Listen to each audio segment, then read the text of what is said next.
We're going to get started in a few minutes with the panel. We just have some housekeeping things to go over first. So restrooms out this door, down a little ways and to the right. Please turn off your cell phones. I hope everybody's doing that right now. And then lastly, if you parked in the building, please get your ticket validated at the front.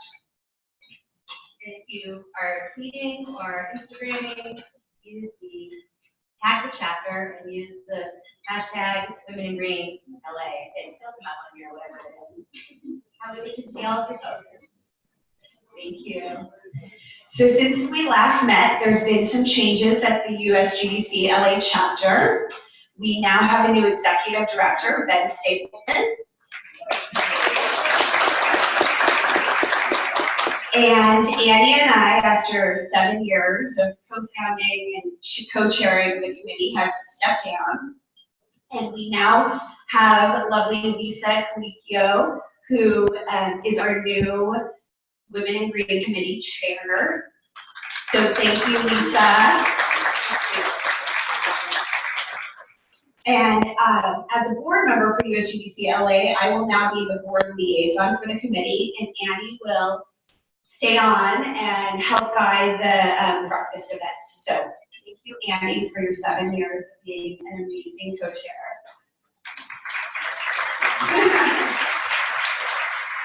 Okay, and now we'd like to welcome Lisa Colicchio to come up, and Annie's going to give you a little bit of brief bio.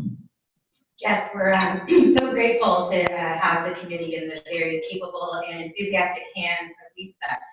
Lisa is a sustainability executive with over 15 years of experience developing and implementing strategies, policies, and programs to advance responsible corporate citizenship based on a sophisticated understanding of climate issues, workplace wellness, and community impacts. Previously, as Vice President of Sustainability at CBRE, Lisa directed climate strategy and CSR programs across global sites. She was recently honored with the Women in Sustainability Leadership Award, as I know we have a few others in the room today too, by the Green Building and Design magazine. We're thrilled to have a leader like Lisa take the reins as a Women in Green committee.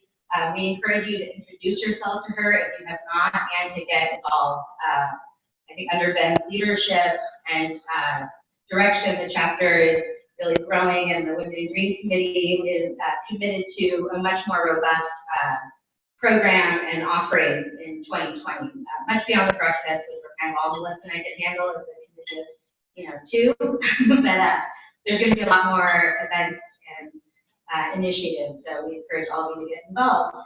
Lisa.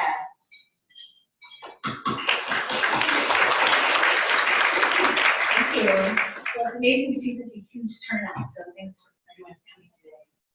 I'm really excited to lead the new Women in Green Committee, but to help you understand our purpose, I thought I would start and share with you our new mission statement. We want to provide a forum for women and allies to make an impact in Los Angeles, build networks, celebrate women leaders, and create healthy, inclusive, sustainable communities for all. Just to let you know, there's still plenty of room on the committee, so for anyone who wants to get involved and take a more active role, please join us. We're planning out the calendar of events this year, and we'll have a variety of events, like the breakfast session that we had this morning. We're planning network happy hour events that will happen throughout the year, and we'll do webinar trainings, as well as also coordinate volunteer events. We'll be able to come together and support and give back to those in need in our communities. So we're planning a variety of ways that we can engage and come together to make an impact in our city. So please help spread the word, because we want this to be the biggest tent for all women and allies in LA. And just to give you a heads up, our first networking happy hour is going to be in March in the San Fernando Valley. Yay. And the next breakfast session, just like this, we're targeting for the month of September. So stay tuned. Also subscribe to the LA chapter newsletter so you can stay plugged in on all the ways that you can join in and connect with us. 2020 is going to be an important year as it marks the beginning of the climate action decade. The next 12 months are going to be a pivotal make or break moment for the climate movement and humanity. The science is clear. We must peak emissions by the end of 2020 to avoid the worst impacts of climate change. So let's join together and make the 2020s the decade that we create an equitable, sustainable community that works for everyone and everywhere. So I'm going to invite Ben to say a few words, but before I do, I'm going to tell you a little bit about Ben and why he's so amazing. David Angelino, Ben is a recognized sustainability leader who brings to this position extensive experience and connections across real estate, technology, and innovation. He launched and managed the Le Kretz Innovation Campus in downtown LA, and most recently served as SVP Operations and Finance at Lacey, where he led major operational growth, program development, and partnerships to triple revenue for the nonprofit. Simultaneously, he helped lead efforts that resulted in the Kretz Innovation Campus becoming an iconic green building for LADWP and the City of LA. Stapleton has also led the positions of Managing Director of LA Better Buildings Challenge and Vice President and Clean Tech Practice Leader at JLL. So with that, I turn it over to Ben.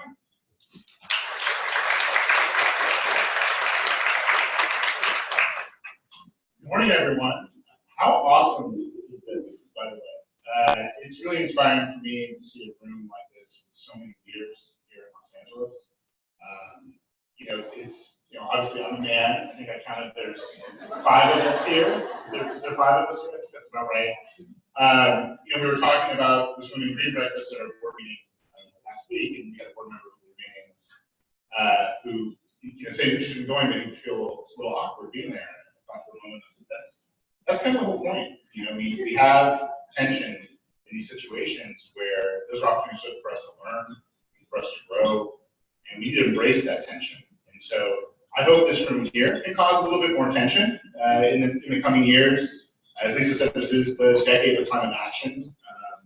We've probably been saying that for every decade before this. Like, this is the decade where we have to make things happen, but I think we all collectively feel like this is the decade where we have the world's attention, and this is the decade where we really need to make things happen if we want to avoid the impact of climate change, or at least reduce those impacts. So this decade is incredibly important for us. Here at USGBCLA, we're really ultimately all about people. We're a membership organization. We're about community. I was mentioning this to someone earlier, but I feel like you're either sort of a green building nerd or you're not on some level.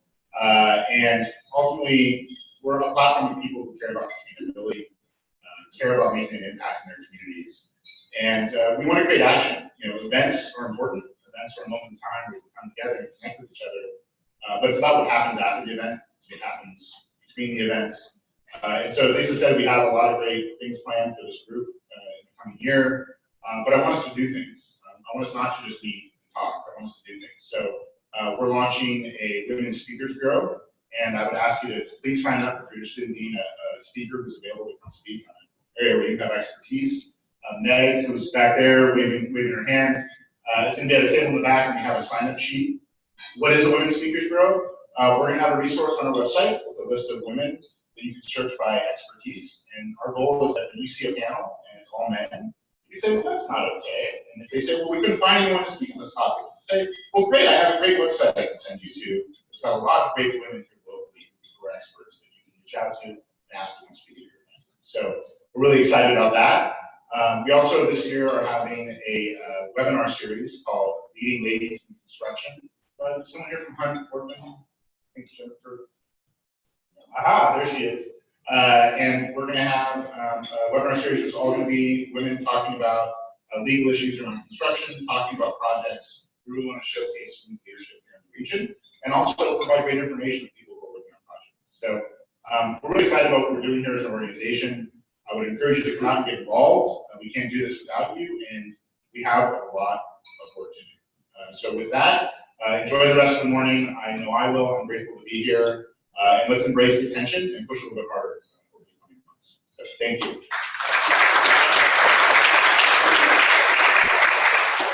Thanks, Ben. And now I'm going to turn it over to Annie and Melissa, who will kick us off with our panel discussions.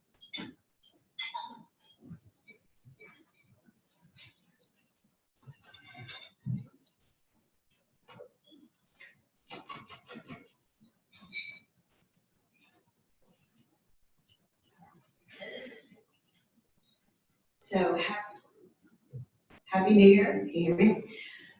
We're happy to be kicking off 2020 with a discussion on climate action. We arrived at this topic during one of our recent Women in Green committee meetings and felt like it was the perfect topic for today. The eco-anxiety and climate depression is becoming prevalent. I'm sure you've all read articles and have felt it in your own lives. We don't have psychologists on the panel today, so we're not going to spend a lot of time talking through our anxieties, but rather focus on action. Study after study has found that there's less space for anxiety and depression around climate when we actually take action. And so that's what our panelists are going to talk about today, about their involvement in fighting for our planet and what we can do as individuals to make a change. Now I'd like to welcome our climate leaders up to the stage. All right. You may remember our first panelist as the moderator from the post-election event that we had back in 2016. We have survived. It's 2019 and we're all still here.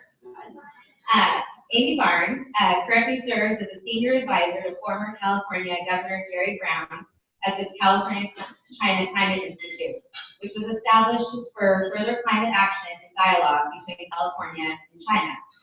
Prior to that, she was a senior advisor on climate to Governor Brown while he was in office. At the governor's office, Amy helped establish the U.S. Climate Alliance, a group of 25 states committed to the objectives of the Paris Agreement, representing over half the U.S. population, 40% of U.S. emissions, and an $11.7 trillion economy.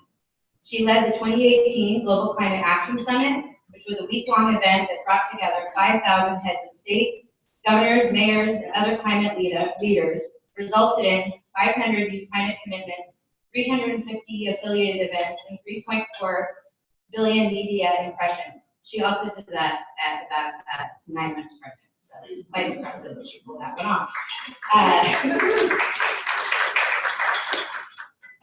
She was also responsible for Executive Order B5518, which commits California to climate neutrality by 2045. Please give a warm welcome to my dear friend, Amy Barnes.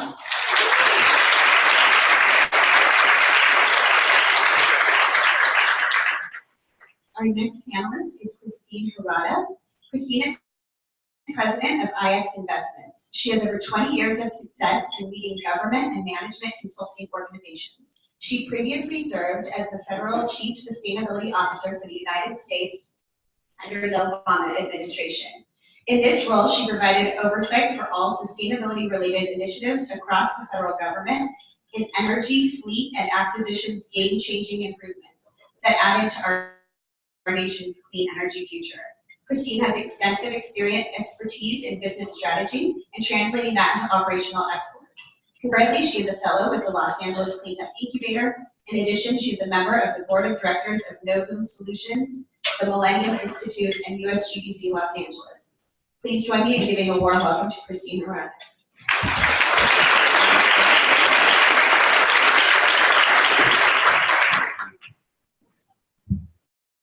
We welcome our next panelist, Brynn Lindblad. She's the Deputy Director at Climate Resolve, where she forges and facilitates cross-sector collaborations for greater climate resilience. Her primary focus areas are sustainable transportation, equitable smart growth, and urban cooling. Before her tenure at Climate Resolve, Brynn worked as a policy analyst and consultant in Copenhagen, Denmark, for the European Union's Topic Center on Sustainable Consumption and Production. While there, she also served as the first sustainability officer of a major Danish institute. Please join me in welcoming Brynn.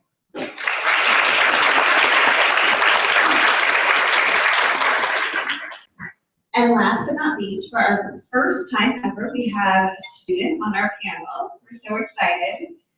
We are so excited to invite Kaylin Cruz, the Executive Director of the Los Angeles Youth Climate Strike. The Youth Climate Strike is a global movement where millions of youth across hundreds of countries have been leading Fridays for Future, school walkouts, and striking to demand a sustainable, livable future for their generation. Rarely has the modern world witnessed a youth movement so large and wide, spanning across first and third world countries in small towns and big cities. It's truly inspiring to see this level of commitment. Please give a warm welcome to Kaylin.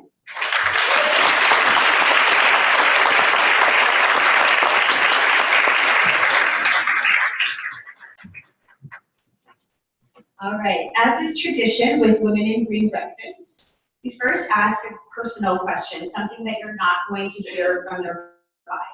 So, Bryn, let's start with you. Your environmental activism goes back to being a child in Minnesota. Tell us a little bit more about what you saw there and what led you to the path that you're on today. Sure.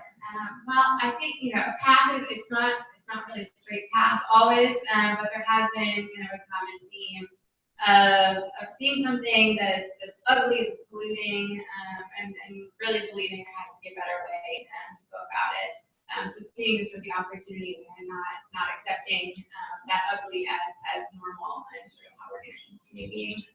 So origin story, as a kid in Minnesota, I was inspired by our state fair, adopted a sort of, all the vendors, all food vendors started using the same cups and things you could better refill, and it was a way to do better recycling, of all that waste that would be there.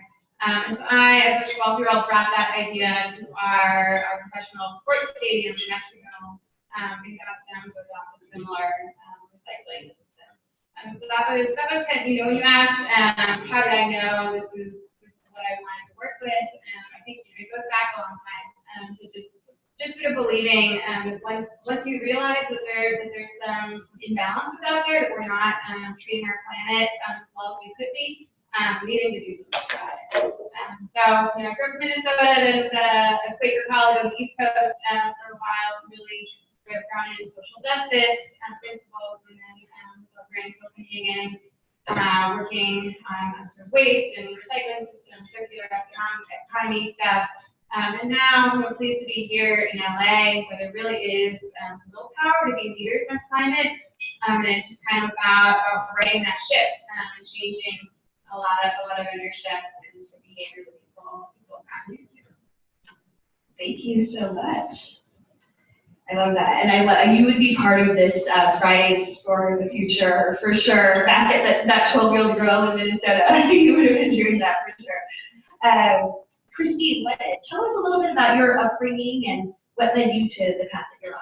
Sure, absolutely, because if you look at my resume, ain't nothing in my background that says nothing about environment or sustainability until I got into government. But fundamentally, it comes from both the values as well as the capabilities perspective. Japanese Americans, so obviously I grew up in a very Japanese household, where a lot of the cultural values there are around the whole reduce, reuse, recycle, the green triangle that we see that is very much solidly imbued in our culture, because obviously they're a tiny island nation. We have not much in terms of natural resources. Food security, for example, is a major issue. It may also lend back to the fact that my parents were very frugal people, and that cheapness still continues in me, and I'm passing on to my children. Thank you very much. But anyway, all that to say, let's make sure that we're using our resources wisely, and let's think about that, be more thoughtful about that. But from a capabilities perspective, I came to the realization when I was in government that sustainability is a lot about integrating all the things that I've done in my life. I was an aerospace engineer, so technology for me isn't that hard. It's easy to pick up. The laws of physics don't change. I did a lot of work when I was a management consultant with turning around companies. It's about changing behaviors and how do you get people to action. What are the systems and processes, et cetera, you put in place to make sure that people really start to adopt those behaviors. And last but not least, it's about how do you arrange some financing. Most people want to do the right thing. They don't know how, or they don't have the resources. So the how part, also easy to address, education, engagement, all that good jazz. The resourcing part, getting the capabilities and the funding to be able to do that, I think is a bigger challenge, and I think it's a bigger challenge we still face today. So, but all that to say, sustainability has been a wonderful integration of everything that I've done in my career up until this point. Thank you. Moving on to Amy, your undergrad and graduate degrees are in environmental science and policy, respectively, and your entire career has been focused on climate. Tell us a little bit more about that path and what led you there. Sure. I thought that it looks really deliberate from the outside because it was not necessarily. I think similar to what some other folks have said, I was a kid that grew up, loving the outdoors. I'd like to think that I would have had the courage to be a part of the youth movement that's happening now if I were a kid today. But, I had a lot of different interests. I still do have a lot of interests. I ended up majoring in environmental studies because I had originally come into college as a film major and then thought I would do sociology. And then my junior year, my college counselor was like, well, you've already got enough coursework in environmental studies to be a major, to major in that and not in anything else.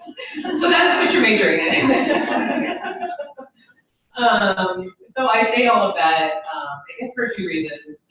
One, this is a group of professionals who has clearly, I think, chosen to be in this field.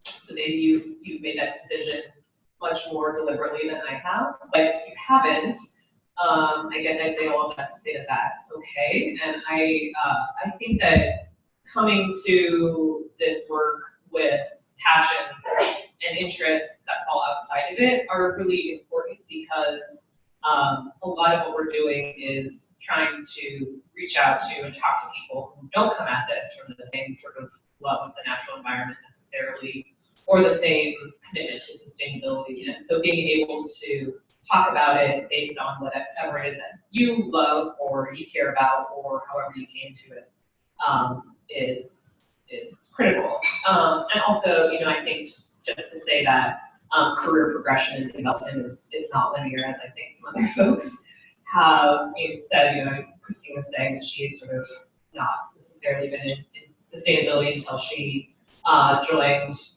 the Obama administration. I similarly was sort of more interested in the conservation aspect of environmental work until early in my career. I ended up working on the Path to AB 32, and that's really what set me on this climate journey, which allowed me to most recently work for our former Governor Jerry Brown and a number of really exciting things that I think we'll get into.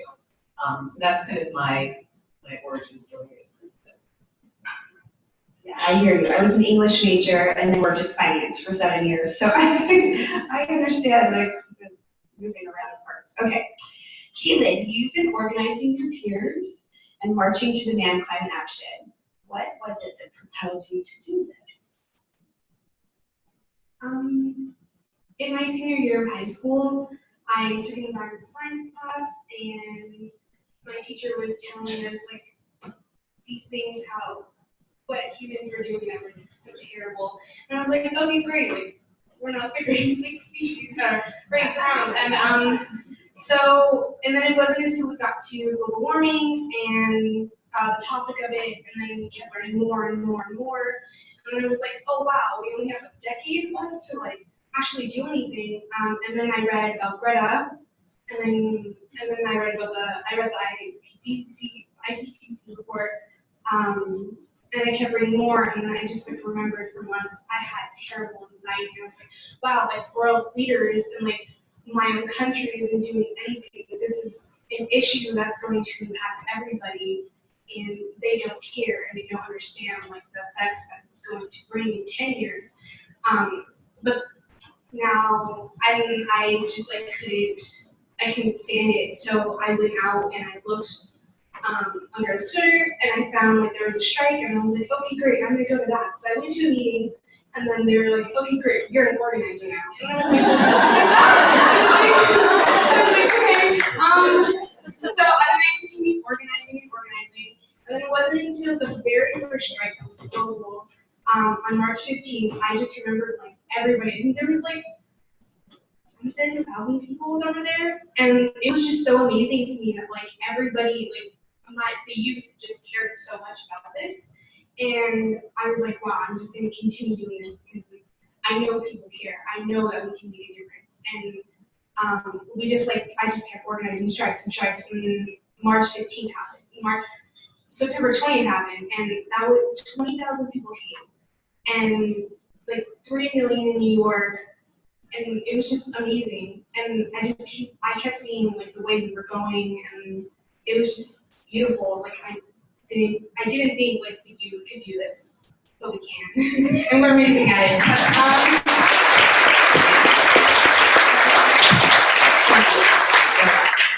We're so grateful to your generation for apologize that you guys actually are having to do this, because I think a lot of generations that are represented in this room has failed your generation in many ways, and I'm sorry for that. But we're so grateful for your inspiration and organizing. It's no small task to organize and reach out to students across, the county as far as Los Angeles. So thank you.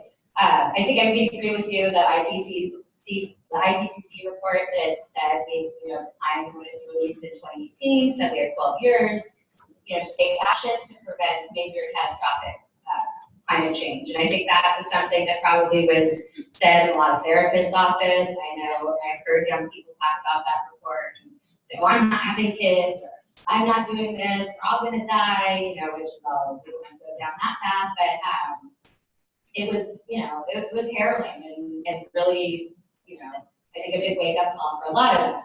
Unfortunately, we know that before the findings of that report, which is commissioned at the Paris Accord, I believe, before the findings of that report were released, the Trump administration had already notified the UN of the United States' plans to withdraw from the Paris Agreement, which was also a source of anxiety and just total global embarrassment, in my opinion.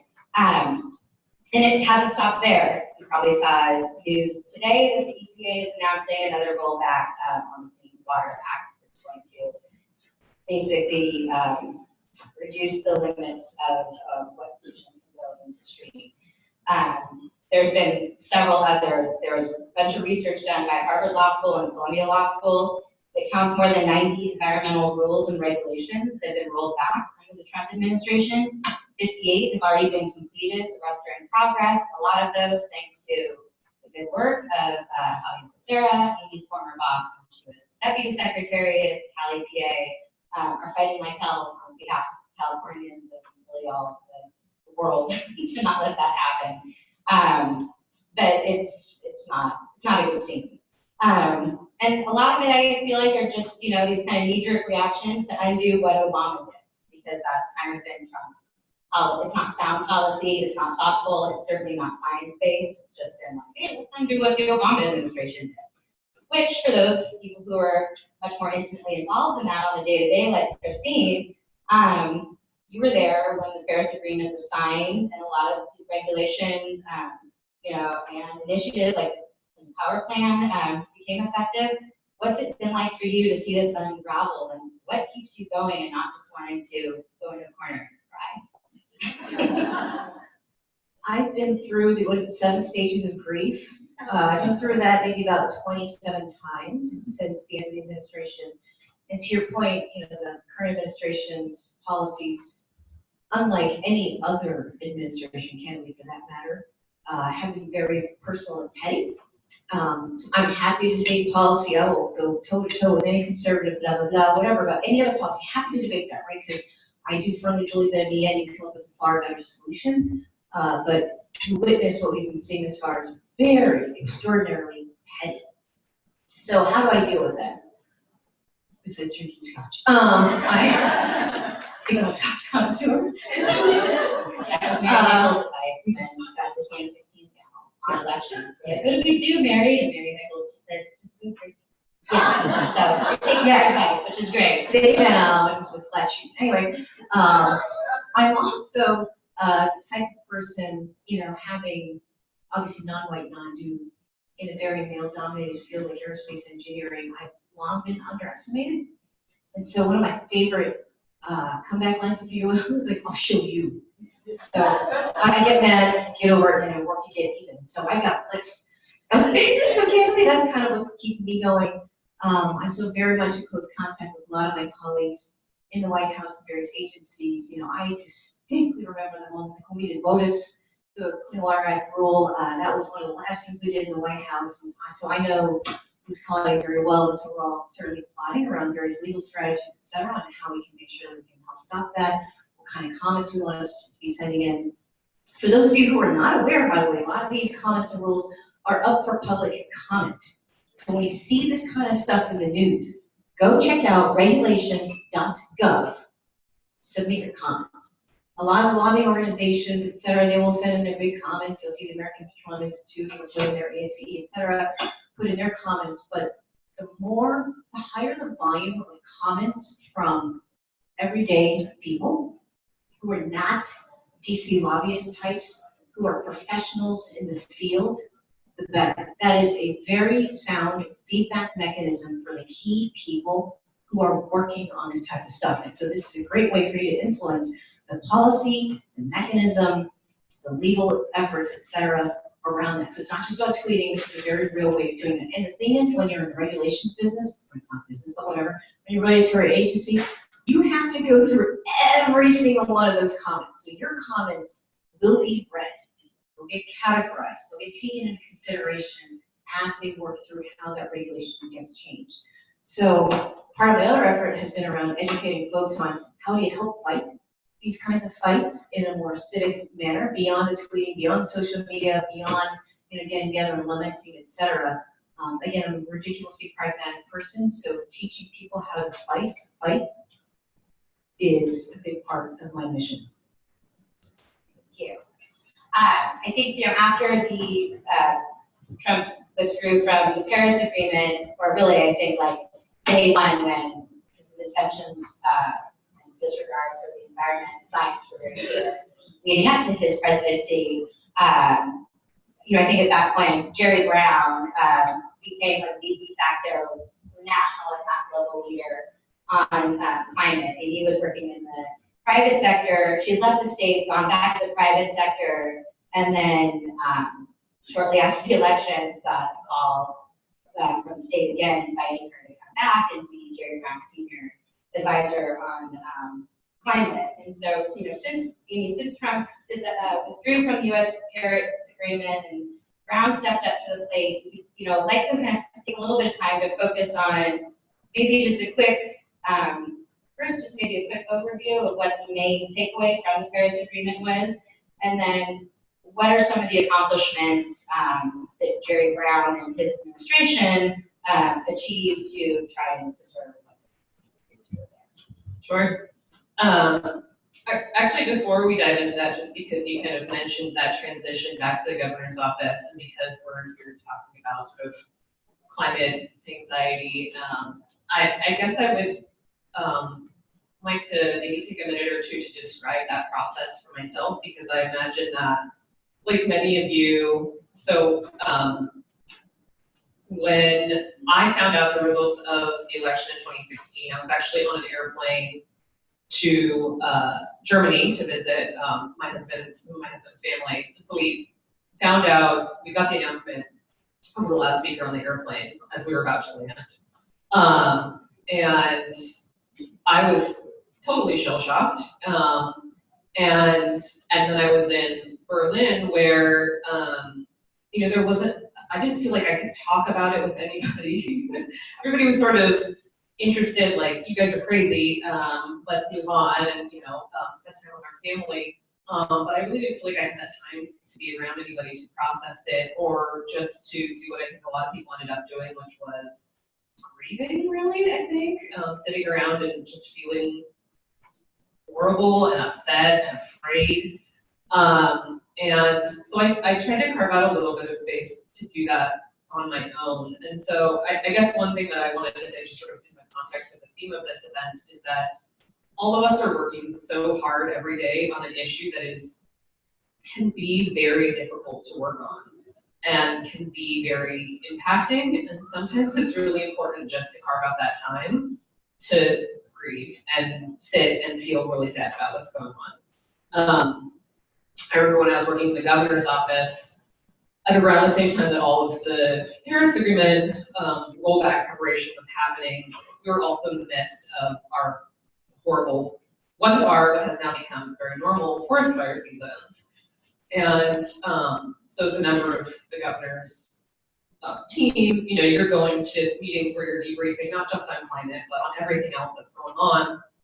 So I was in a meeting with the guy who led our all of our immigration work, and he was sharing with me a story about how he was having to deal with the fact that a lot of people who were not documented, who were working in areas that were affected by fires, were going and sleeping on beaches and in public parks because they were afraid to go to shelters because they were worried that they were going to be picked up by ICE. So me and this guy are just like crying about it because he's telling me this horrible story that is a climate-related story, by the way, in terms of both migration and forest fires.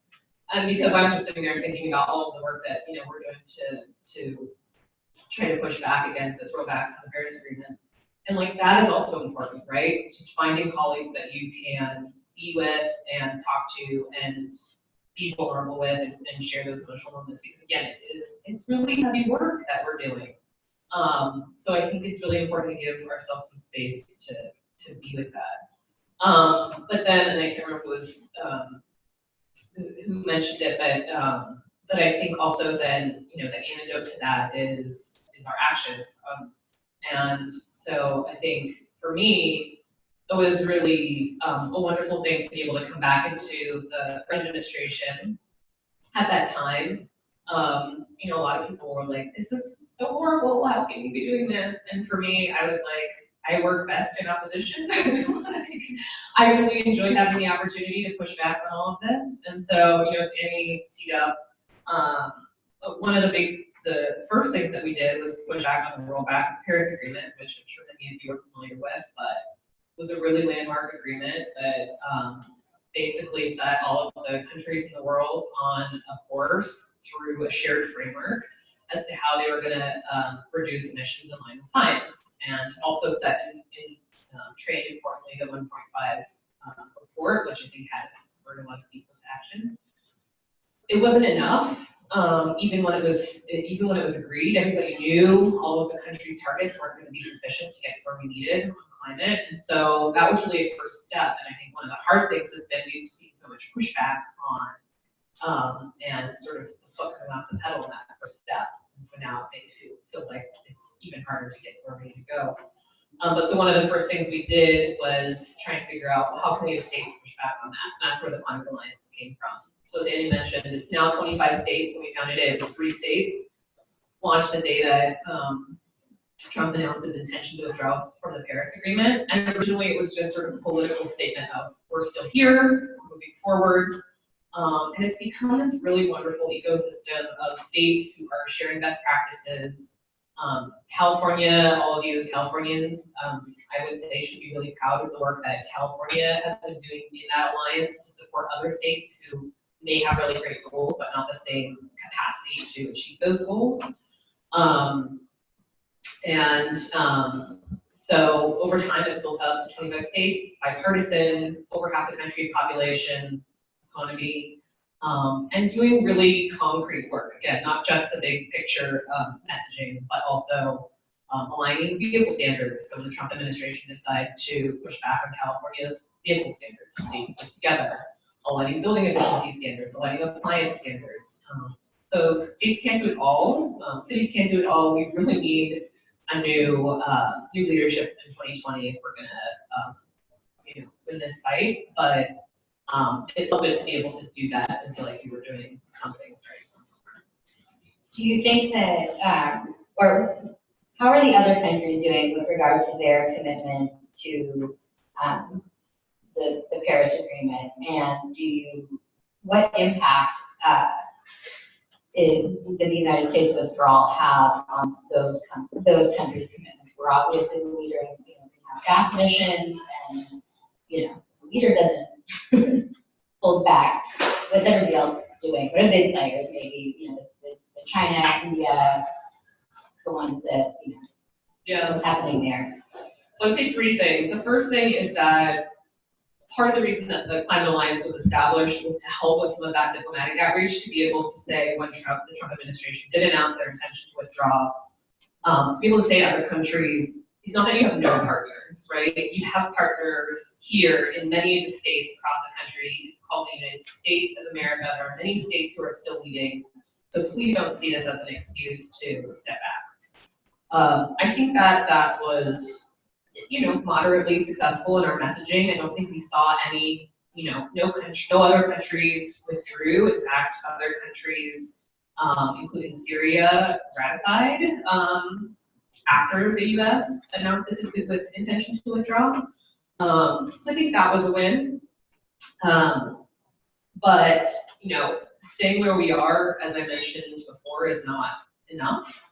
And so I think the thing that's concerning, and I guess the second thing that I would say is that we're not seeing countries come forward with big new targets for their own emission reductions yet. And that's really what needs to be happening this year. So 2020 is the year where countries are supposed to be ratcheting up their commitments and really saying, okay, I committed to X target back in the lead up to Paris, and now looking ahead to 2025, 2030, my new target is Y. And we're not seeing a big shift. And I would say that a lot of that is because we don't have, as you said, the leadership from the US federal government, one of the world's largest emitters alongside China, in doing that. And then the third thing I would say is that other countries have actually been doing pretty good on meeting their commitments. So the Chinese, which the Trump administration loves to use as a foil for US climate inaction, is actually, doing very well towards meeting their commitments. Many other countries are doing very well in terms of meeting their commitments. Now you could say, well, the Chinese set commitments that they knew that they could achieve, and that is probably true. But at the same time, they set a goal that they believe they could achieve, and they achieved it, which is not something we can say about the United States right now. And I do think that it's going to be very difficult in the absence of US leadership to see commitments across the world from the major emitters at the scale that we need to get to where we need to be globally for a climate safe future. And so when I think about the most important thing we can be doing with our time for the planet, I think in addition to youth movements, I think political change and getting a new leadership in the White House is like the most important thing globally we can be doing for climate this year. Absolutely, yes. Get out and vote, for sure. Wait, can I put in a quick? Oh, yes, Not just about please. voting, right, because I think many of us here in California, especially the major metropolitan areas, probably reasonably values aligned along the climate front. Where we can really help is if you have friends in states where their leadership is not in alignment with that. If you go start with our neighboring states, Nevada, Arizona, I anticipate many of you who spent some time outside of the state have friends in these states. Start having those conversations. Start figuring out how you donate money to those campaigns up and down the ballots. A lot of those local state legislatures make a big difference. Case in point, what's going on in Virginia recently with the guns, as well as the women's legislation, et cetera. So stuff like that matters, and that is how we can contribute further beyond just our participating in primaries and voting, et cetera. So case in point, I have a friend of mine who, through a long history, now lives in Alaska. And I was like, oh my God, I actually know somebody in Alaska. Lauren, I need you to email your senator about XYZ issue. She's like, I'm on it. So things like that, like, just do a quick reminder. You can resist, whatever the case might be. There's so many great tools out there. If you have friends, use them. Yeah, especially those swing states, Pennsylvania, Minnesota, Nevada, as you say. Yes, Minnesota, Bryn, it's all of you. All right, well, bringing this conversation to the local level, in a recent New York Times article by Emma Morris, she gave 5 of her ways of combating climate depression. And one of her suggestions is focusing on systems, not on the individual. So yeah, we can not use plastic bags at the grocery store, which we all should be doing, but how do you look at it at a bigger level, at the system level? So Bryn, at Climate Resolve tackles global issues at the local level and focuses on systems, just as she suggested in the New York Times article.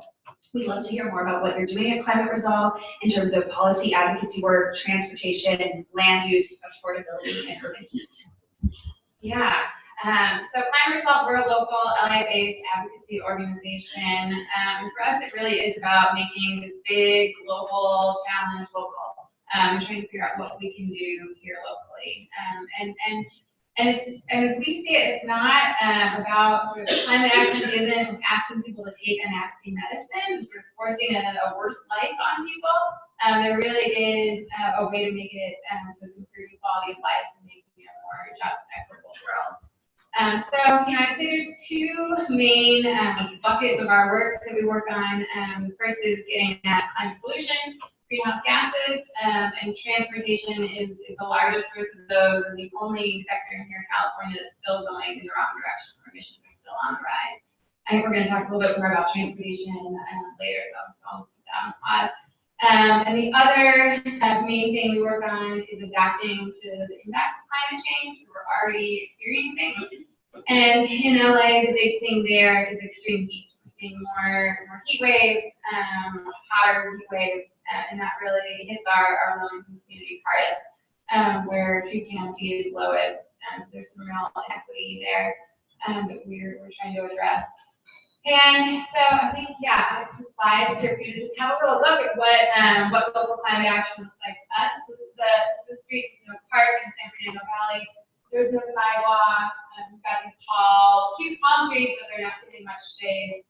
And give it a click.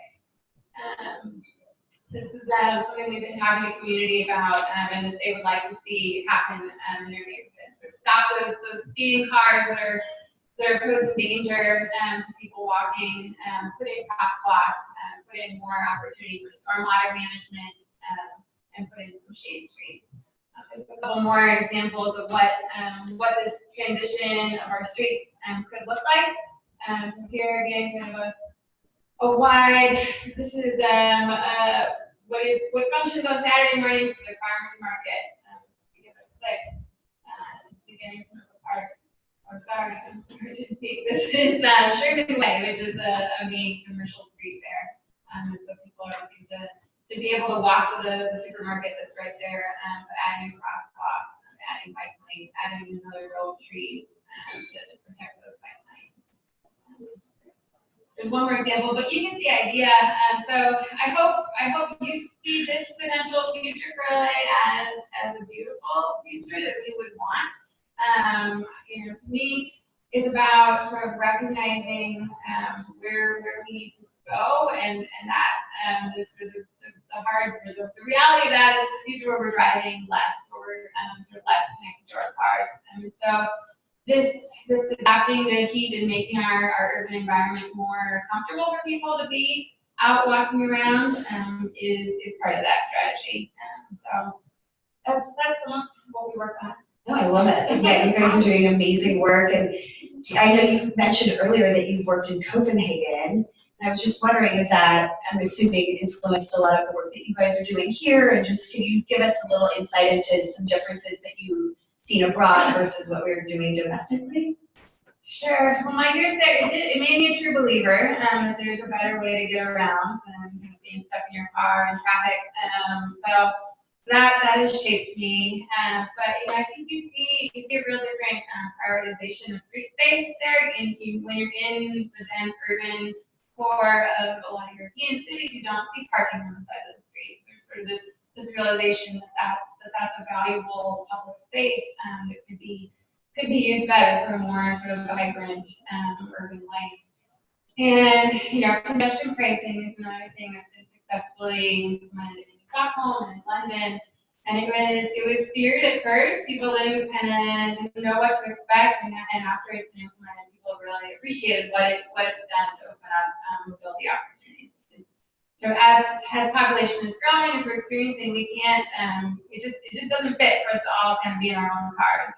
So I think it's something we're starting to explore here in LA, and I hope people can see the potential in that helping get us to where we need to go.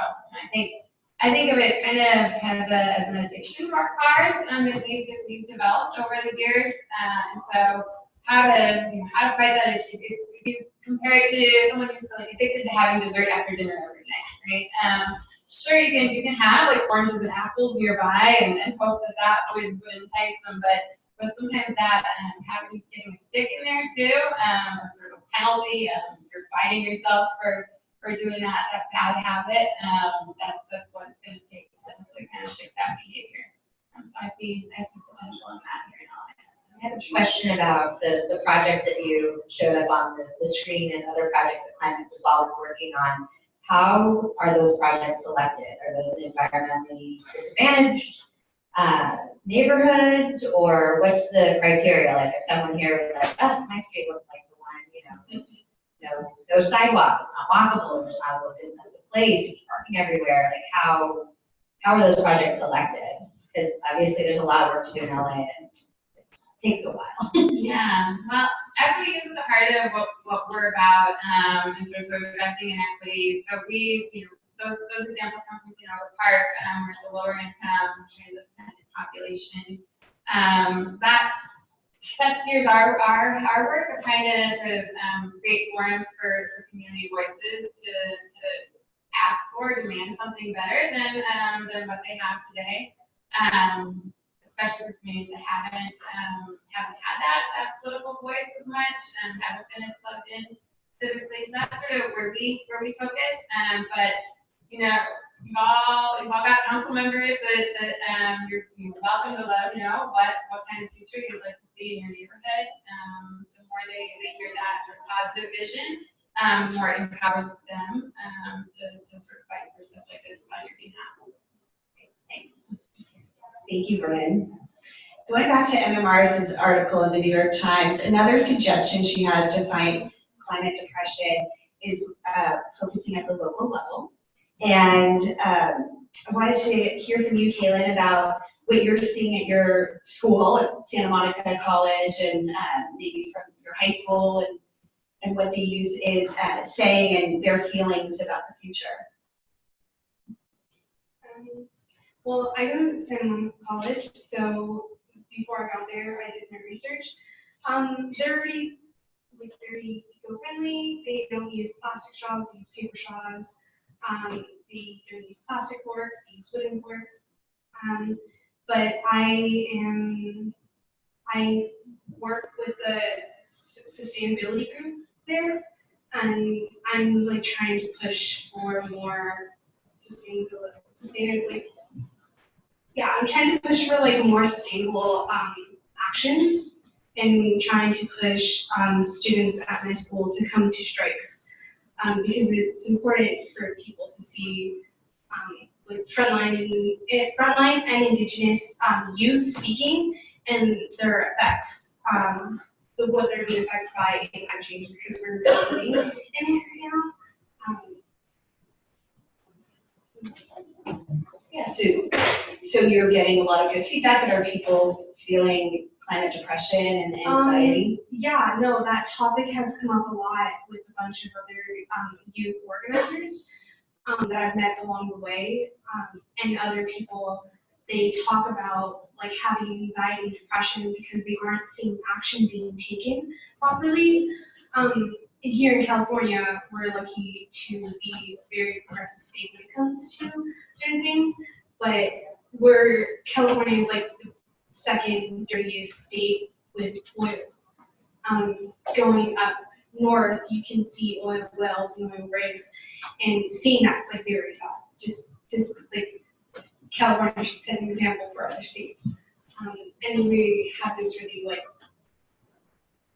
we have this false image that we're like eco, and here, like, I know my organizers that I work with and other organizers in different chapters, different groups talk about like seeing this just makes them sad, but fighting for it like kind of makes it feel better. Like November 1st, I'm in a campaign, which is the Youth versus Cap Oil, and it's pushing Newsom to shut down oil wells. And it was really been a strike because Greta Thunberg came and she spoke on fossil fuels and the oil industry, and we pushed for it. And we saw Newsom take small steps to shutting down and preventing new oil wells from like happening. I mean, we should be taking bigger steps.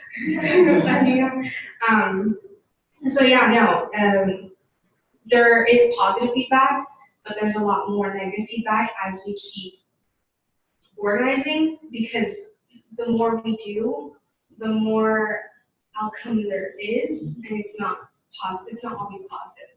So it kind of gets harder, but sometimes like small stuff just makes it a little better. Absolutely. And you have a room here full of adults that have failed you, as Annie mentioned earlier. Is there any? Not individually, Sorry. but our generations certainly have. Is there any message that you'd like to give to the older adult generations? So as the youth, we can't do certain things, because people treat us like children, and it's terrible. It kind of sucks because I've had to grow up at a very young age because adults and world leaders and like people, our government can't act like adults. So it would be amazing if you guys were to start pushing for stuff, like for adults to start pushing for stuff that we can't, that we push for, and you were to see what we push for. And it's really important that that adults listen to the youth, because now we're kind of right. That we are right, and the stuff that we're fighting for should be something that is important to you, because we only have 8 years left now, to stop the climate crisis before it gets any worse. So, thank you. I want to jump back to transportation. That's obviously a very salient environmental issue in California. As Brandon mentioned, we've kind of gone in the wrong direction. I've seen, studies lately that 40% of the time Ubers and Lyft cars are, sorry if anybody works for Uber and Lyft, I'm not trying to offend you, but I saw something that said 40% of the time those cars are just driving around, not on an active trip. So the greenhouse gas emissions from an Uber car are 50% higher than it would be if you just drove your own car, which that's not the best scenario. I think the California Air Resources Board reports that 41% of California's greenhouse gas emissions come from transportation. LA's, kind of historically been one of the worst offenders. I remember in high school, my teacher was like, "You LA girls, let me just teach you something. You are what you drive in Los Angeles." And just keep that in mind. And it was just getting to that that car addicted, focused culture that we've had here. Brandon, just hoping, can you give a little bit more about some of what Climate Resolve is doing in this space? And I saw on your website, we're learning a little bit more about you, of a recent big win that was, I think, written up in the LA Times about freeway. And so just wanted to get your a little bit more on transportation. Sure. And so you're talking about they planned to build a new freeway in the high desert between Palmdale and Victorville. So it's been 63 miles, 8 lanes, in sort of Joshua Tree country, off ramps every couple miles in the undeveloped desert. And the vision behind it was to become an engine for sprawl. It was great to become sort of the next San Fernando Valley. And it was our org's first go at a lawsuit. We usually play nice with government and sort of try to push them, steer them in the right direction in a friendly way. But we did feel inclined to try to do what we could to stop that new freeway from going in. And so yeah, happy to announce we were successful in that.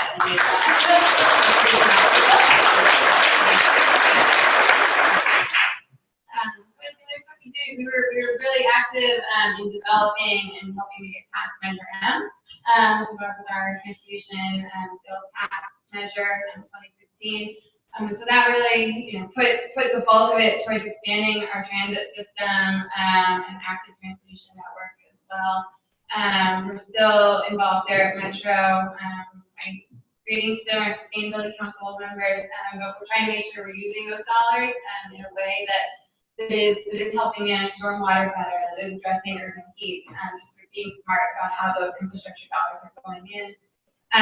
We are also involved with some of the cap and trade programs around transportation and development patterns. So the Affordable Housing Sustainable Communities program is one about trying to make sure that we're not displacing low-income communities that have been our sort of core transit riders. That we're preserving affordability in those infill development patterns. So that's a really important part of this puzzle too, to make sure we're not just sort of raising rent in that core urban area and forcing lower income households to now have to drive from farther out. Another thing we're involved with at Metro, we led a big equity survey. We were talking to transit dependent populations across the county, mostly Spanish speakers, and had come towards out there at bus stops or surveying people. And this was as we were trying to shape what an equity approach at Metro might look like. And the biggest priorities that came out of that was a focus on the bus system, get more frequent, reliable bus service, and improve those stops. Get shade there, protection from the elements, and get safe crossings for access to those stops. So that has helped launch a really big focus at Metro on redesigning the bus system called Next Gen.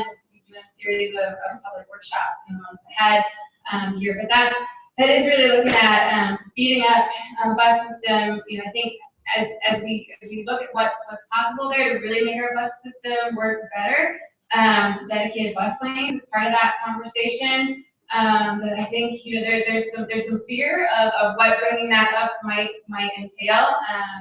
People have memories of sort of line and recall threats, right? So again, the more positive and support for a sort of functional, well-functioning, high-quality bus system you guys can lend voice to, would really appreciate that. Amy, do you have anything to add to the transportation segment of this panel with regard to what the state is doing? I know you talked about the alliance with getting other states to commit, Canada as well, right, to our vehicle emission limits. But what else is the state doing to tackle this, you know, what you described as the unfortunate trend of transportation greenhouse gas emissions rising? Yeah, I mean, so, there is an unfortunate trend, and I think I mentioned it as well. So, we're doing great on our greenhouse gas emissions trajectories overall. We met our 2020 target 4 years early, but in that same period, we're increasing transportation emissions on an annual average of 6%. And so transportation is becoming a bigger share of state's overall emissions as other sectors of the economy's emissions decline. And it's great to be here with this group that is really focused on the built environment and, you know, where we live and how we get around, because that's really the core of a lot of these challenges. I think the state has done a really good job of thinking about how to improve the performance on a carbon basis of fuels through the low carbon fuel standard and some of our other policies. And how to electrify the passenger vehicles. So we've got a target to have 5 million electric vehicles by 2030, 250,000 new charging, 250,000 charging stations by 2025. Those are all, you know, country and world leading targets. That mean that California has, I think, I can't remember the number, but we have the majority of zero emission vehicle growth is happening here in the States, which is great, both for our emissions and then building that ecosystem of innovation around zero emission vehicles. But we also, you know, the challenge that has existed since Jerry Brown was governor the first time around in the 70s, and before that has always been related to, you know, sprawl, public transportation, land use, where we live, how we get to the things that we, you know, our work and the things that we'd like to do. And so I think we're going to talk a little bit about some of the programs that the state's running to try and address that, in addition to the ones she mentioned. I would just add Transformative Climate Communities, which is investing in disadvantaged communities, some right here in LA, including lots in a really community-focused approach to addressing greenhouse gas emission reductions holistically. So not just looking at sort of the highest ton per dollar reduction, but looking at what the community needs, really in a very intensive process of community engagement. I think a lot of times the policymakers or people in this space were thinking about what the biggest bang for our buck is or what's scalable, and I think so much of what's going to be required if we're going to win this battle on climate is the unglamorous, step-by-step, small building block, working in communities approaches.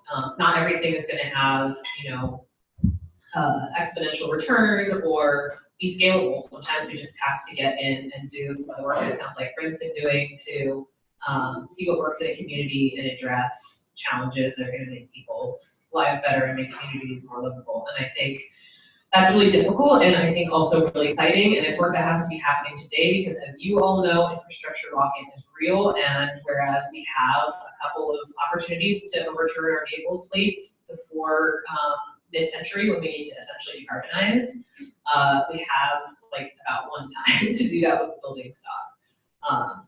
So I think that's really going to be critical to successfully tackling transportation emissions, and also over the next 10 years, accelerating pretty significantly emission reductions across the board. Melissa, you go ahead. Yeah, sure. So pivoting a little bit, I know we've talked a lot about policy today, and that's one way to achieve change, but people also need to put their money where their mouth is. Recently, Larry Fink, who's the CEO of BlackRock, the world's largest asset manager, as well as one of the world's largest financial institutions, recently wrote a letter to the public saying, in the near future, and sooner than most anticipate, there will be a significant reallocation of capital due to how companies are evaluated, with sustainability being a major component to how BlackRock will evaluate their investments. Then they announced a number of initiatives that will place sustainability at the center of their investment approach. This is a big deal. For those not familiar with the world of finance, when Larry Fink talks, people listen and standards change. Christine, talk to us about what you're seeing on the finance side and what you would like to see in terms of financing going forward and how people can put their money where their mouth is. Yeah, absolutely. Just a quick show of hands. Anybody here in this room work with REITs, institutional investors, et cetera? Just a sprinkling. Okay, so BlackRock, this is a huge deal where the rhetoric and the reality are finally coming together, in my personal opinion. For those of you who may not be, I'm sure you've heard the word BlackRock, confused with Blackstone, a major, institutional investors with large numbers of assets under management. They manage $7 trillion. To put that in perspective, the US GDP is 17 trillion, right? So we're talking big money. And for those of you who have 401ks and pensions, have CalPERS counselors, they help manage that money. They manage your pension fund. So think of it that way. So when those folks whose fundamental mandate is first do no harm, right? You don't want your pensions going away. You want your 401ks certainly to be growing. And I don't want to take that risk because ain't nobody else out there doing it right now. This is, I think, truly a big deal. BlackRock, if you take the opportunity, I encourage you to please take the time to read both Larry Fink's letter, as well as his letter to the investors, where he goes into a lot more detail about all the things that they've been doing, and I think it's a big, good marketing push for them, not just for trying to restore their reputation, et cetera, from a lot of criticism that they faced last year, but you can see what the substance is in the work that they've been doing. Brian Deese is the head of sustainable investing at BlackRock, is a colleague of mine from the White House, and I know for a fact he's been pushing very hard since he left the administration to get these kinds of things put in place, and now the market's finally catching up to it. Because then what's key for you all is you need to start asking these questions of your financial advisors, of your 401k, on a personal note, right? Because this is where the vast majority of capital is in the United States. It's in your retirement funds. Point number one. Point number two, also start asking that of your retail banks, or your lenders, your mortgage providers, et cetera, your insurance companies, also a large source of capital for you. This is where, back to the New York Times article, some of the individual actions can make a difference. Frequently, we also hear from a lot of wealth management folks, people who hire net worth individuals, like myself, who can afford to have a really great personalized financial manager. But anyway, they don't hear it from their clients, and so therefore they don't get smart on what kind of products are out there that might be able to help move the needle and moving capital towards climate combating solutions, et cetera. So these are, again, some more pragmatic things that you can do for yourself as well. We're starting to see the flow of capital to a lot more of these kinds of investments. Starting to see a lot more with respect to ultra high net worth individuals doing a lot of individual direct operating company or venture capital like investments in technologies or energy efficiency companies, et cetera. Renewable energy is a huge favorite.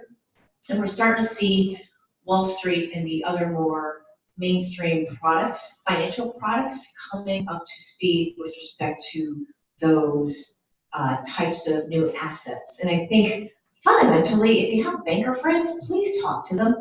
They don't know nothing about the environment. They don't know nothing about what it means to be green. They don't know what all the risks are that are involved with it. And so therefore, they don't invest in things that they don't know.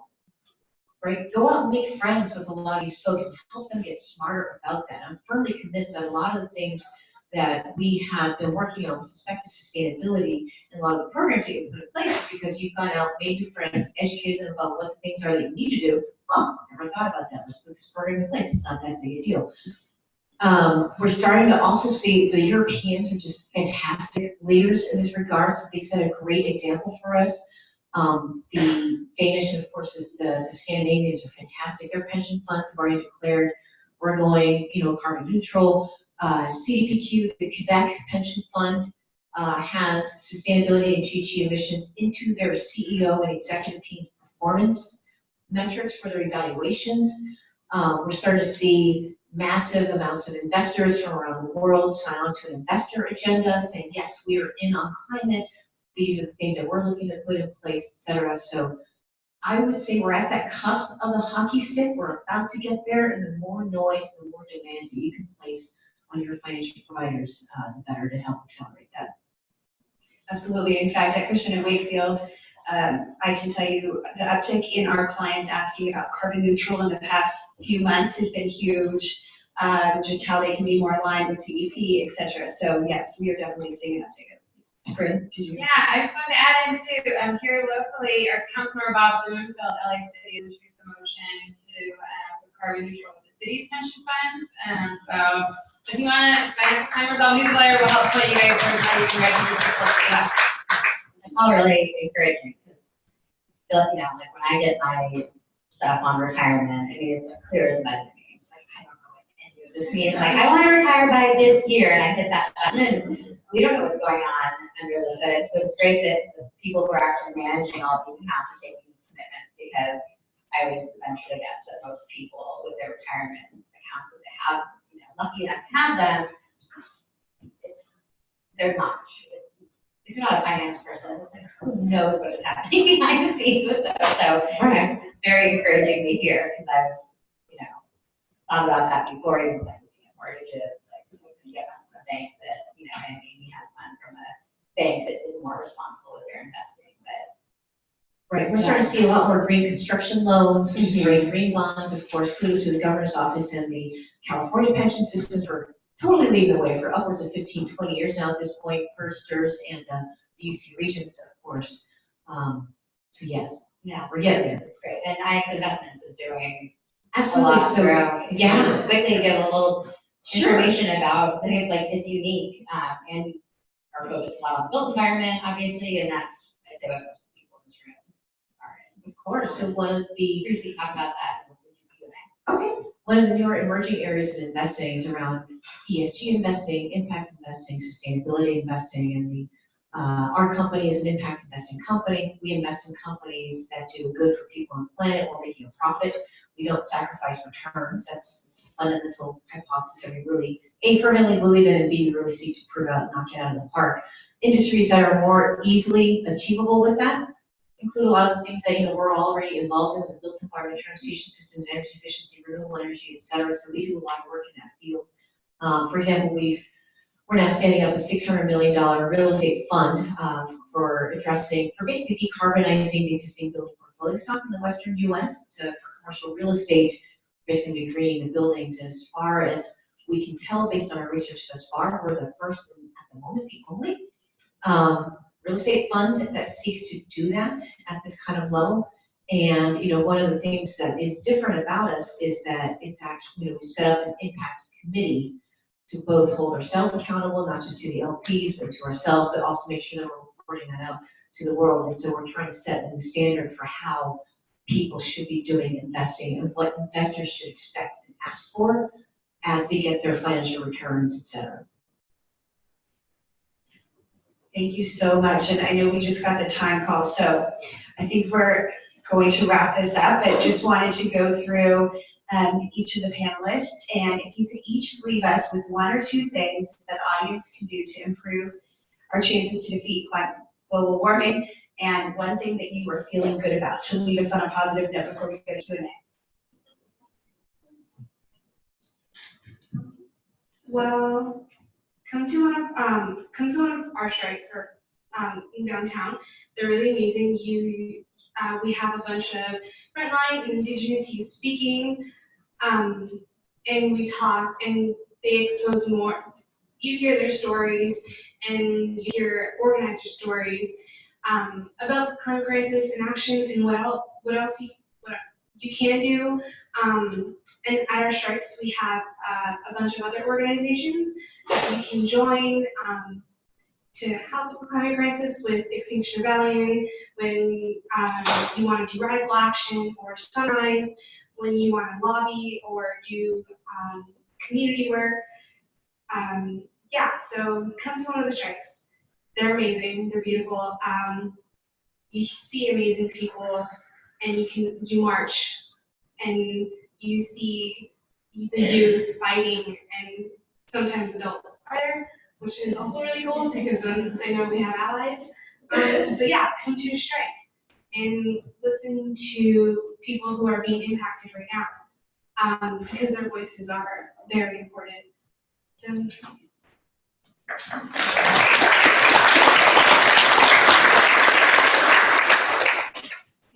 Yeah, I think I would say it's recognizing what it means to live in a climate responsible way, and to envision what that future looks like. So it's less driving, it's more inclusive, infill, sort of affordable growth, smart growth.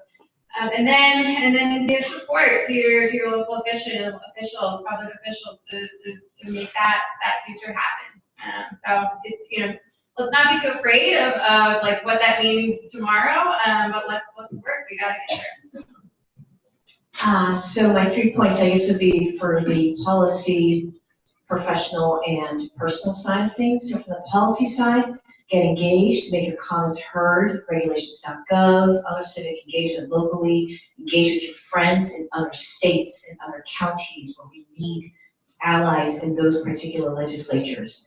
Number 2, on the professional front, put your money where your mouth is. Ask those questions of your financial advisors. Figure out how are they thinking about being carbon neutral. And just by you asking that question and you watch them squirm, back to Ben's earlier point about tension, it's a good, healthy tension. And number 3, on the personal front is taking care of yourself, right? Watching out for one another. Figure out what it is that makes you well and whole, and whether it be meditation or exercise or whatever, because this is a long fight. It is a marathon. If you're in a high impact interval training, fine, sprint rest. If you're a long distance runner, then keep going. I am not that type. So figure out what your MO is and continue to build each other up as we go forward. Well, I would wholeheartedly endorse what Christine just said. I think taking care of ourselves is so important. I am also not a long distance runner, and I sometimes forget to rest. So definitely take that time. And I think for a lot of us, especially women, we have kind of the weight of the world on our shoulders, right? You're doing this for yourself, you're doing it for your kids, you're doing it for women who are going to come up behind you and hopefully be operating in a workplace that's more equal.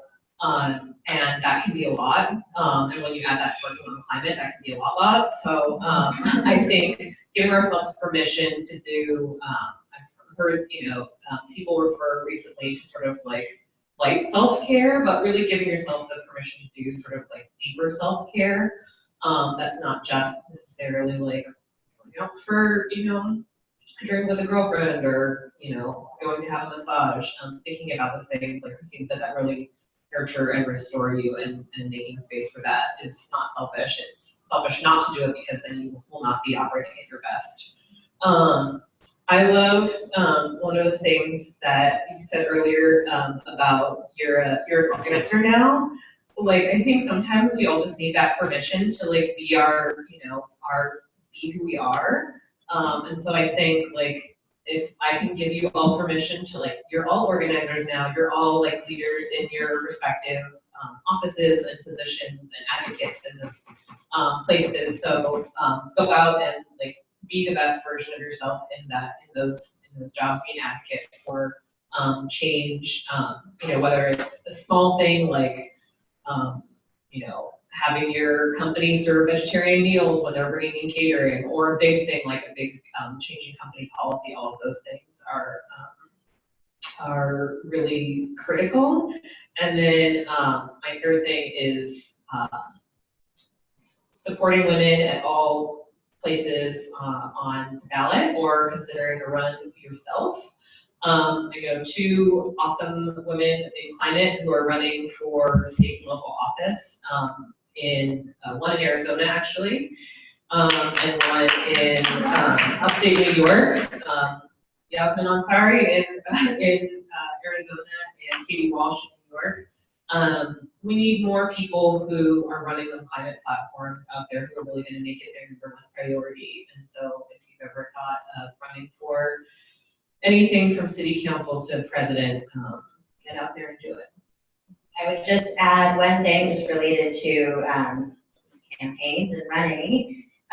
You know, the odds are that whomever, I think California in this room, I assume we go out to the polls and vote, and the odds are that the person that you vote for in the primary, because there are so many, is not going to be the candidate. But I think we all need to make a commitment, you know, and like what Nancy Pelosi said on Bill Maher last week, if any of you watched it, she said, you know, the United States can handle 4 years of an administration like this. It cannot handle 8. The climate certainly cannot handle 8. And so I think we all need to make a commitment that it may not be your candidate that is the front runner in the Democratic Party. It may not be somebody who inspires you. You may have heard stories about that person, that they're whatever, you know, hard to work with, or they're a socialist, or they're not liberal enough, or whatever it is. I think we all have to make a commitment to get behind that person. We need to get back in the Paris Agreement, and we can't have more than 90 environmental rollbacks. It will be horrible. It's already horrible. So that's my, you know. Everybody vote.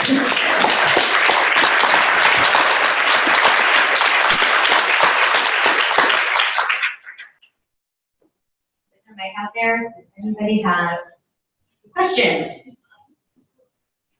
can probably take a few. All right. Elaine, thank you, please. Question for Christine and Amy probably more. In the U.S., the environment has children who have politics, and that's probably the commercial reason for that. But as you say, construction lobby is strong, oil and gas lobby is definitely strong. So, kind of a twofold maybe question discussion. To what extent do you think that's an effective approach for the environment in this country to kind of not get behind politicians? And on the flip side, I'm from Australia, and I feel like I'm really hard pressed to hear as a result of the American politician actually articulating ways of leveraging the environment has. For Obama, he rebuilt, and unfortunately, even Obama was very general about climate change, and yet we had a very pointed discussion around the particular leverage and role that the environment play. But for that, the environment sector might need to get involved in politics. I guess comments from the Thanks for your question. I guess I would say, well, 2 initial thoughts. I think the idea that you can stay out of politics is in itself a political decision. And I mean, I think that, you know, folks that work in the built environment have been incredibly involved in political decisions that, you know, they're on climate impacts. I mean, in both positive and maybe not so positive ways. You know, I think about here in California, our work with the building trades, for example, and how critical their support has been at certain junctures in passing explicitly climate-related policies and sort of implicitly climate-related policies. So I think no political decision is a political decision, right? And I agree with what you said. I mean, I think to the extent that you want to have politicians who are reflecting back the work that you're doing and building towards a future that involves your industry, the future of your industry that you want to see. You have to be engaged today in helping them build that future. And that doesn't need to be in a sort of, I think we all think of lobbying as like this sort of, unseemly activity that has, that people are doing behind closed doors and wheeling and dealing, and that certainly happens, but there are also lots of really great ways to get out. I mean, Christine's talked about a lot of ways to be active individually that also apply at a higher level in terms of how, companies and whole industries can engage. But, there are lots of opportunities to just get out there and educate people who are in positions like the one I was in, the policymakers themselves. So if anybody in this room works for a company that's not doing that, or you see opportunities for trade and industry groups to get together and change their perspective on that, I think that would be great. I mean, you look at the some of the business lobbying groups in the United States and how big it has been when they changed their positions, how that has really made a significant difference. So I'm all for it.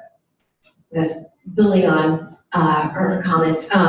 Good news is there's an association for everything. And I mean everything. You just need to find it.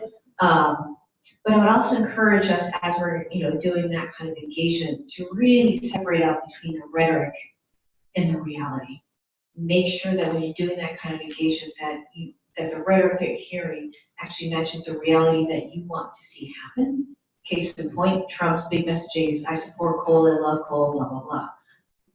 In the United States, he cut the Black Lung pension plan for coal workers. In the 1970s, he passed a federal law to help fund the healthcare of coal miners, recognizing the toll that it's had on their health and the work and their contributions to the nation's industries. He cut that down to 40%. So you really want to sit there and tell me that you love coal and you have this huge rhetorical messaging around that, but the reality is he is drastically doing real harm to the communities that he says he's trying to support. So all that to say, I think that's an extreme example, and I sincerely hope that we don't see those kinds of examples going forward, but really start parsing out the language. Politicals are very precise with the language that we use. We use those words for very particular reasons. Don't hesitate to ask them, hey, so when you said this, can you say a little bit more about what you really mean about that? What does that mean in plain English? So that would be for what it's worth. And to tag on to that, just a plug for USGBC LA chapter, we are resurrecting the Government Affairs and Advocacy Committee. So years ago, we did have an active committee. We worked with legislators up in Sacramento, and we did have a lobbyist who also worked with I believe it's the Sierra Club, and there was another organization that they worked with at the time, and we did help pass some great legislation. And now we are looking at resurrecting that. So if anybody is interested in getting involved in the Government Affairs and Advocacy Committee, talk to that guy. Maureen Pickering Economy. Actually, it's not a question. It's just I was going to make a plug for somebody that I met with when they found out what I did, and it's a wealth management company based in Westlake Village, and all they focus on is sustainable companies. And so they're called FNB Wealth Management. Their website is fnbwealth.com. So if you're considering changing or requesting that your 401k plan be more sustainable, they will analyze your plan and make recommendations for all sustainable companies, and they said all the returns are just as equivalent or better, and the expenses are the same or lower. So there's a definite market for that, and these guys are doing that. So they're really good. They're very nice too. So FNB Wealth, if anyone's interested in looking into that further. Hello. This question is definitely for Fran, but I'm sure that there will be other people who want to jump in as well. As for going forward, especially in our local environment in the city of LA, if we're going to tackle the transportation problems that we have in this city, we'll need to be able to allow communities of people to be close enough to where they work that they can accomplish that without having a car every single day. And there's no way around increasing urban density if we want to get away from urban sprawl. Since we already have a housing shortage and I only see it getting worse, is there anything that's being done to try to encourage and remove the barriers to new urban density developments that have been put in place by existing property owners who want to preserve their property values? Sure. Well, LA City has a transit communities policy that is letting some streamlining happen. So not as much sort of CEQA process needs to happen if they're doing affordable dense projects. So that's a step in the right direction, I'd say. I think besides just the housing shortage, I think there's also access to amenities is a real thing too. People need to be able to access healthy food and childcare, school. So I think if we're just looking at sort of housing and jobs commute, we're not quite solving for what people's transportation needs are. So I'd encourage, as people in this room maybe are looking at development projects and shaping those, you're trying to find ways to meet community needs above and beyond housing too. But yeah, making sure that there is affordable units in all the development that's going in, I think is a start. Our inclusion requirements, requirements here in LA, it's not quite enough. It's not on par to stop that displacement trend, but it's a start. I realize that this might be a controversial thing to raise in this room, but I think it's a huge challenge, and we have to consider it more seriously at high political levels. I think whether or not you agree with what Senator Scott Wiener is doing with SB 50, it's opened up a conversation that has been a third rail in California politics for way too long. I live in the Bay Area, and I live in a city that has consistently, through local zoning and other requirements, prevented and removed low-income housing and maintained insanely low density in an area that would be great for better development, smarter development. And so, we just have to start having those conversations and forcing, I think, the hand of local governments who are not acting in a way that's responsible for not just the wealthiest citizens within their borders, but for the poorest and for all Californians. Hi. I have a question for our student organizer. Often I think when it comes to student organizing, folks are like, oh, they're great because they have free time, which is true, but also no, right? You guys are whole people. I'm saying, like, there's life there.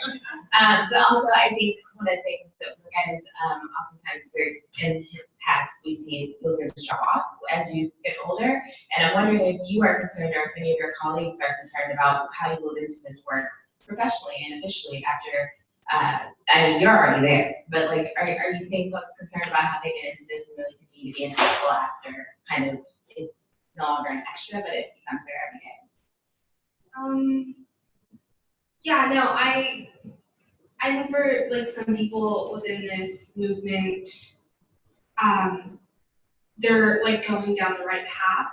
Because like as you go, there's people that are like, oh, like I want to help you, or like I want to get more involved, and then like these people that you end up like working with, like they kind of like mentor you in a way. Like I was so I'm so grateful for working with the Center of Biological Diversity, and along that, like when working with them, I got to work with he's my mentor. His name's Ben Gollin, and he has helped me work and be like a better organizer, become a better organizer and leader within like my group that I work with and the organization that I'm in and other organizations. So I think like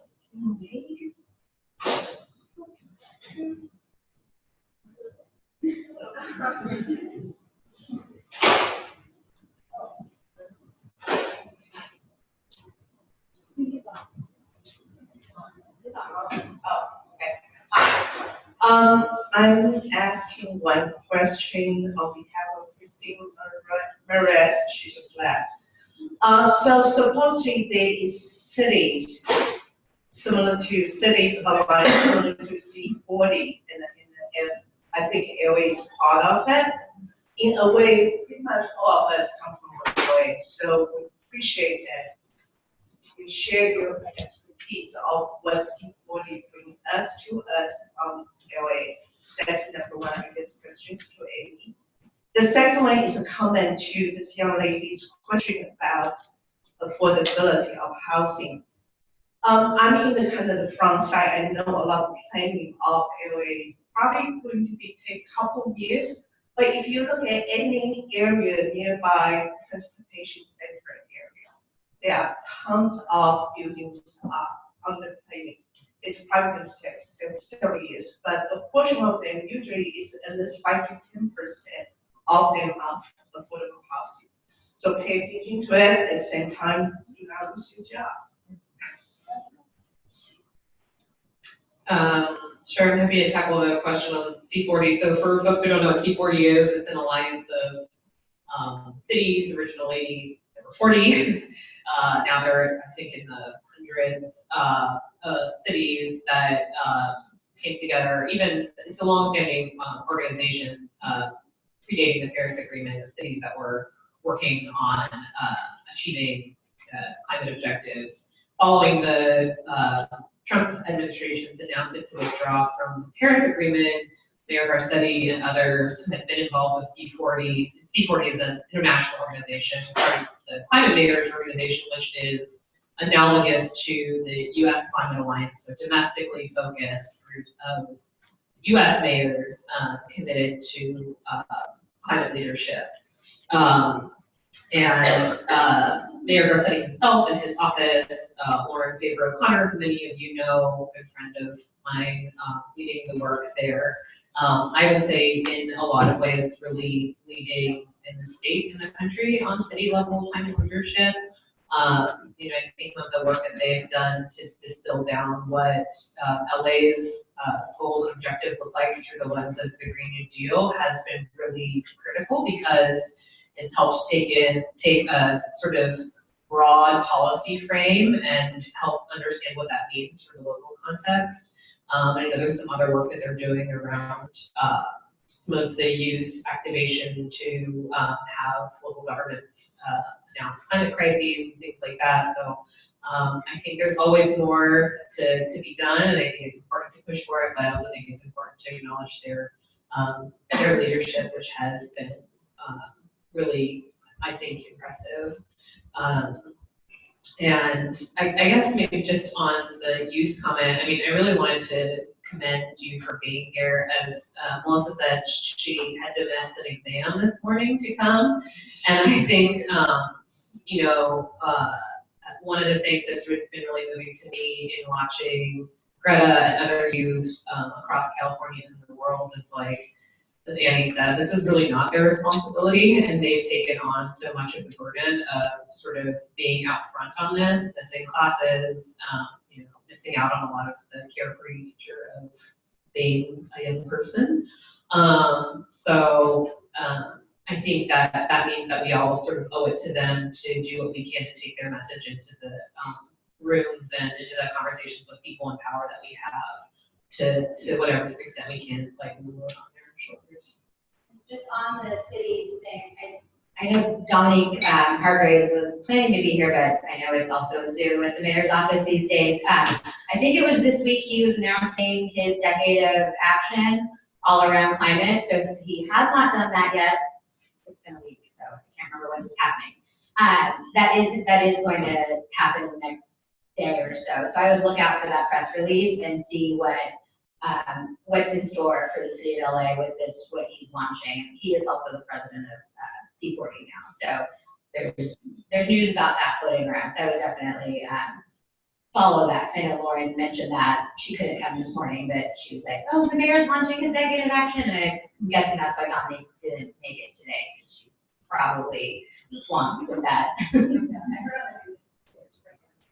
Got it. Okay. I'm glad he's doing that. That's better breaking news than the breaking news that's coming out of the environmental protection. It doesn't protect the Environment Agency today. Yeah, I was just gonna say, on C40, I think it's like a healthy peer pressure. It's surrounding yourself by cities that are trying to become more sustainable and green and learning from each other. So I think when Mayor said he shows up in that forum, he wants to have something good to say about what he's been working on, right? So having that, those peer eyes on that climate agenda can only help kind of propel us forward, I think. And I would draw an analogy to a network like this, right? Surrounding yourself by people, it's sort of a safe learning space where you can talk about what you're up to, try to help each other work through challenges you're encountering. So we have 2 more minutes for one question. Okay, yeah, one other question, and then they're gonna get us out of this. So in the theme of kind of creating tension, I wanted to ask about a subject that I think fades in the background a lot of the time. We talk about sustainability, which we briefly touched on today, which is animal agriculture. So I wanted to, it's a really uncomfortable topic for a lot of people, and I think that's why it doesn't get talked about a lot. So I wanted to ask if you think that, if you guys have seen in your work that it's becoming a bigger part of the conversation, are policymakers taking it seriously? How's the youth reacting to this idea of like potentially cutting consumption or reducing consumption of animal products? Yeah, so we try to kind of avoid animal agriculture. Well, not like avoid it, but the negative side of it, because their veganism has come up a lot, and we have like vegans coming to our strikes. But they don't understand that veganism is a privilege that not a lot of people can have, because people that live in lower income communities have food deserts, and we don't get that privilege of going to like a store that has fruits and vegetables that are cheaper, and being surrounded by like fast food chains. But now we're trying to like slowly ease into it and bring it up as like you don't have to go fully vegan. You don't like have to stop eating meat, like cutting it off completely, because meat is cheaper than buying vegetables next day. So I think that topic now has to come in a lot more, because animal agriculture plays a really huge effect on the climate crisis, because the methane that gets released into air because animals. So we're trying to bring it up more where it's safer for people that don't have that privilege to go vegan or vegetarian.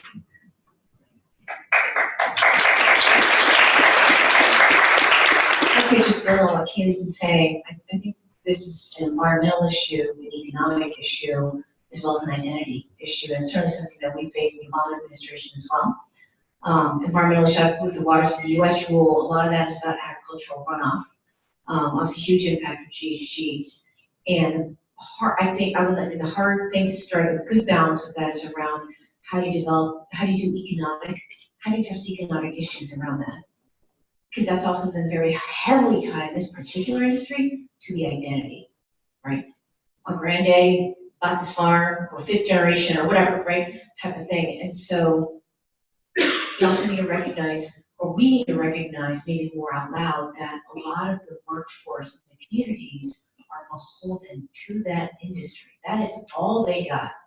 So that being the case, how do we help them think through a transition to a different kind of industry that both honors their heritage and their background and allows them to continue to have a reasonable way of sustaining, their families? I think in my brief experience in government, at least, there's a lot of animosity between or around that particular topic, because there's a very direct threat. Well, you're threatening the way that I live.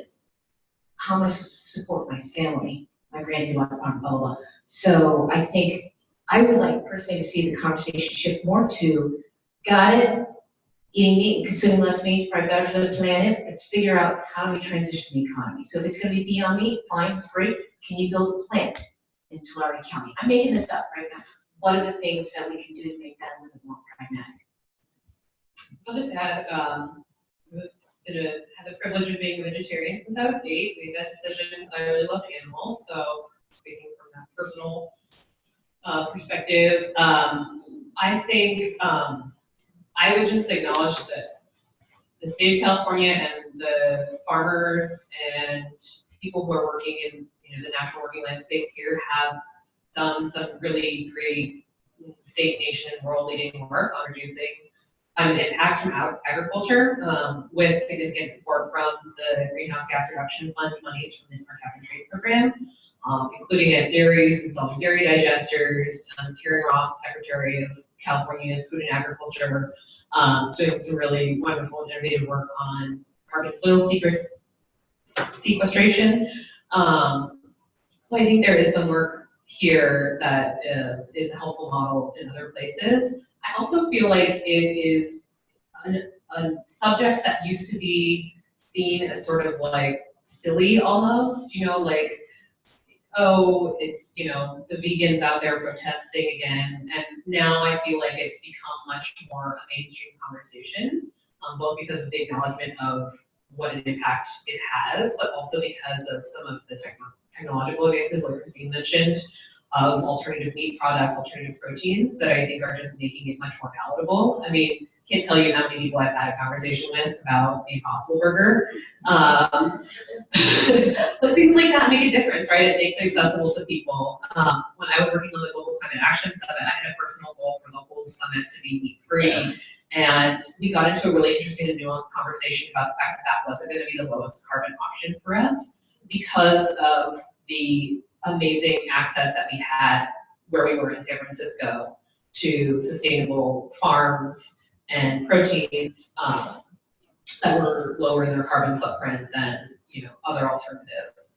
So I think it's a really exciting kind of place in that dialogue. It's something that I think we need to keep talking about, and I think it's something that people are starting to have really creative ways of thinking about.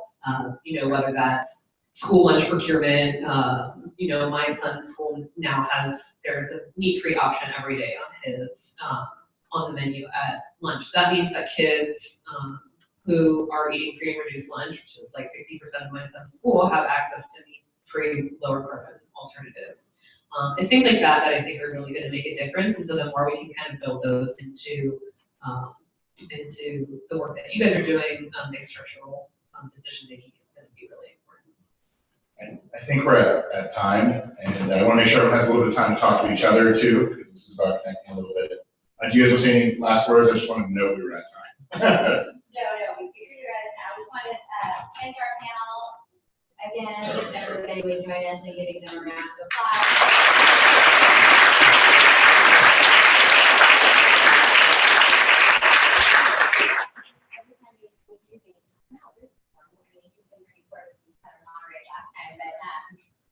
Every time you do, like, oh, there's 4 more amazing women who are really taking action and being, great leaders here in LA and in the state. So thank you all for putting so much time in.